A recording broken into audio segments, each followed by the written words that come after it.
Yeah, I'm running because I want to represent voices that I've been representing for about 4 years. I originally got involved in the school district during the shutdowns, and a group of parents kind of formed, and we petitioned the school to reopen.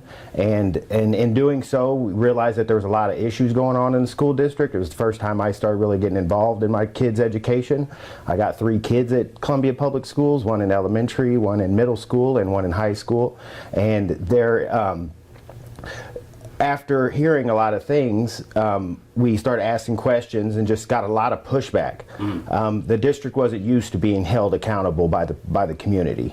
And when I started asking these questions is when started getting called a lot of names and things like that. So we really thought it was imperative that groups like, or voices like mine, were heard. So I really focused on creating a platform to consolidate all voices together in order for them to be heard.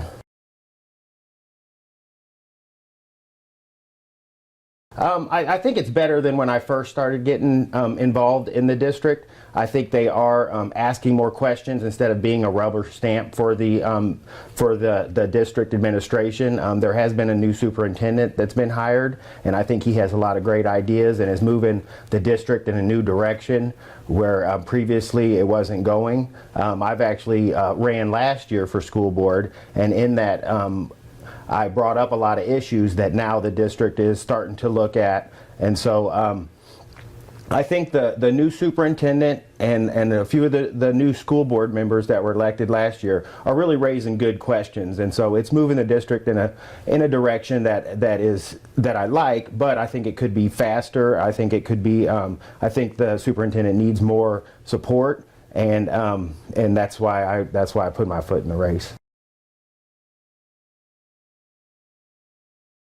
Yeah, that was one of the things that I advocated for, as I knew that it was going to disrupt students' education, disrupt mental health, and in order to get students back in class, we really have to provide an educational environment. Talking to parents and teachers, I've come to realize that there's behavioral issues in the classroom, behavioral issues in the schools, bullying, fights, things like that, and then also just voices not being heard. So a lot of people move their kids out of the district, or when it comes to teacher retention, we need more educators, and teachers they feel like they haven't been heard for a long time, and so they'll hang their education cap up and move on to different things. And so really we just got to provide an educational environment where students want to come to school. Right now there is a lot of distractions in the classroom. Cell phone policies or district-wide policies are things that I brought up, and really just making the children feel comfortable going to school is a top priority, and to increase those attendance rates. And then also standard reference grading was something that I ran on last year, getting rid of out of the district because it didn't hold kids accountable for attendance.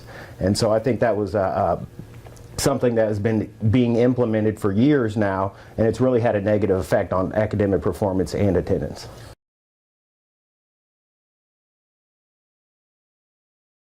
The main thing is to retain teachers, to get a lot of teachers hired. Also, the academic performance is based on holding the kids. My new slogan this year is holding all kids to a high standard, raising the bar for all kids. And in order to do that, I think we have to re-implement the ABCDF grading system, the standard reference grading system that's been implemented. It's a 4-point grading system from 1, 2, 3, and 4, and the teachers recommended the students only try to get a 3 out of 4, and so it was really holding the kids down to really trying to achieve their best.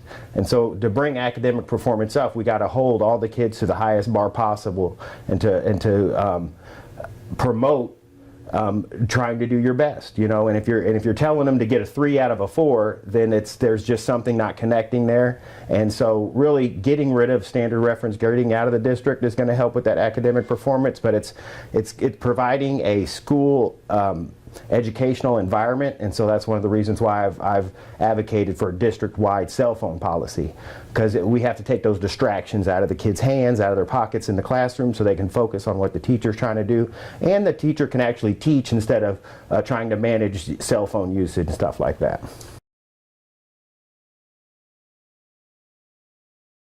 Yeah. Some of the things that you guys can maybe see improvement on discipline. Yeah, discipline. I think there needs to be a discipline policy that holds all kids to the same standard, and then once a kid disrupts the class, once, twice, 3 times, then there needs to be an escalation of solutions to deal with the student. I think taking them out of the classroom may be needed, to maintain that educational environment in the classroom.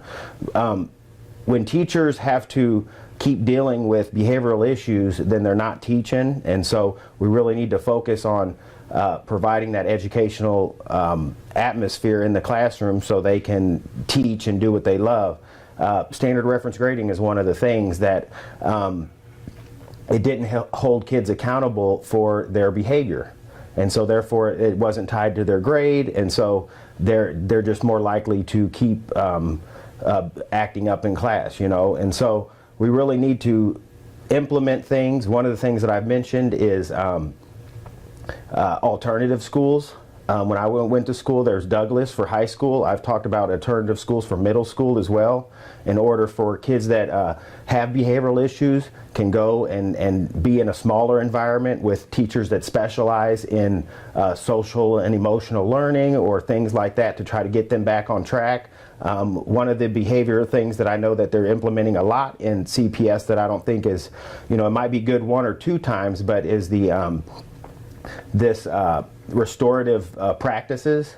And so when a kid's acting up, they get restorative practices, and then they're just put right back in the classroom, and then they act up again, and it just keeps disrupting that educational environment. And so we really have to focus on a consistent district-wide behavioral plan that's comprehensive for all teachers, and to take that being a psychiatrist in the classroom out, so they can just focus on educating in their field.